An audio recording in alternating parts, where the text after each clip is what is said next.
My first question is, how did you get started in doing this type of work? Well, it definitely was a slow evolution that honestly started even when I was a kid. Just the parenting that I received from my mom and dad just got me realizing and believing that whatever I set my mind to, I could achieve.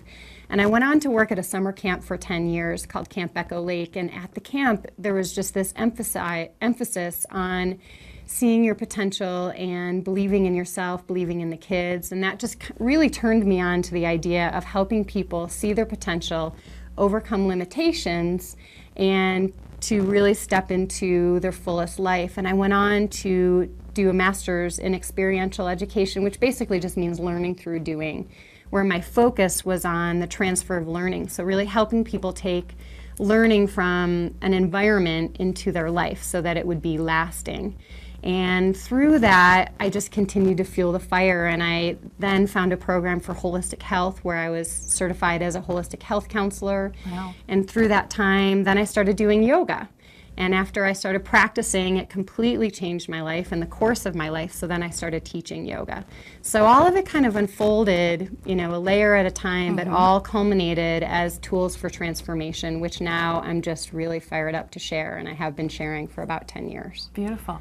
Now, I know from your work that you're devoted to women leaders and entrepreneurs. Yes, that's right. Can you fill us in on why? Yeah. Well, Personally, I resonate with it because it's sort of my experience, and I want to save people some of the learning curve that I had. But more so, I really feel like women are the movers and shakers, and they're the change makers, and they're the ones who are really kind of pushing the edges of inspiration, I think, in their leadership styles.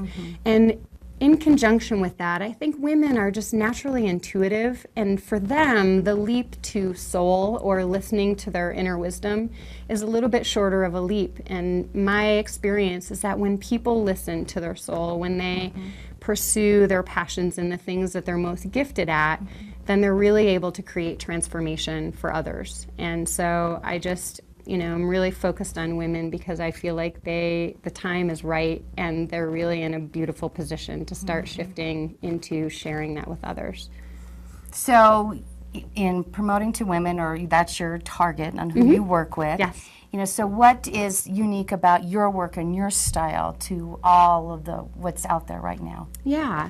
Well, I would say that one of the things is that you kind of heard my background leading up. It's really broad, and there's a lot of different things happening. So I've actually kind of fine-tuned it and created a 10-part system that I take clients through, and it emphasizes a number of things specifically. So one thing that I provide during the 10 steps is an approach to helping people honor their soul, which I don't think all coaching approaches would, where it really teaches people how to listen.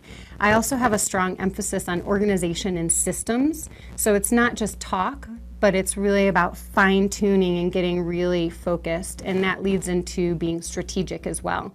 So with everything that I teach, I bring in a component where there's a practical tool that applies both personally and professionally. I always try and have the overlap of the two. And then with that also, I try and have it be very customized to each person. So I design half-day retreats, for example, with some people, and everything is really geared towards what they need, and it's very integrative of all aspects of their life. So I would say kind of all of those pieces together make my approach really unique.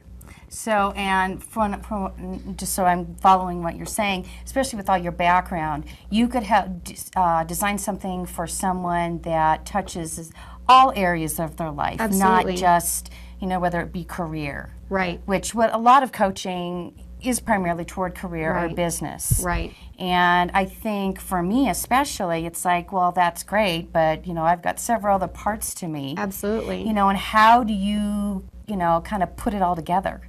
Well, yeah, exactly. And I think that a big part of what I'm focused on is helping women have the experience of more freedom, more flow, and more fulfillment. And in order to have fulfillment, you have to address all areas of a person's life. So we can incorporate the spiritual, the mental, the physical, the emotional, and kind of pull those out together. Right, right. So who can benefit most from your Soul Moxie work? I would say it's really there's a couple different types of women entrepreneurs and leaders, and I would say that, for example, it could be a driven woman who is, she's doing well in her business or pretty well in her business, and she has good momentum, but she feels like there's a piece missing. So there's not a sense of fulfillment in her life, Right. or she's teetering on burnout.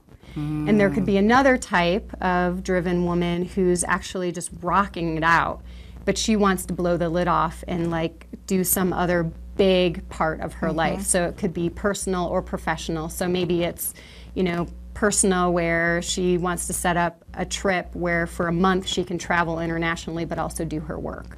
Or maybe she wants to do something in the community or launch a book or something like that. So it could be people who are doing well, but there's a piece missing, or someone who just wants to blow the lid off of things. So for example, it could be a woman who is a mom, executive, and she is having trouble transitioning from the office environment of being the boss and kind of working hard, and then shifting gears into the softer part of herself so that she knows how to connect with the wife, the mom, and the woman, so that she can really feel the fullness of her life. Right. Or it could just be a busy leader who all of the commitments are crowding out what she really wants.